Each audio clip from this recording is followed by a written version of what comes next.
نماز کے لیے وقار و سکون سے آنے کا بیان۔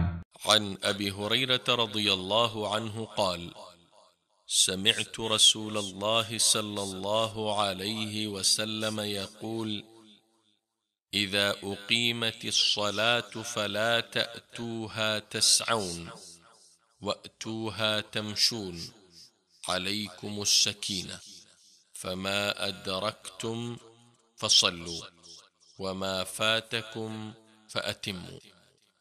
صحیح بخاری حدیث نمبر 908 اور صحیح مسلم حدیث نمبر 602۔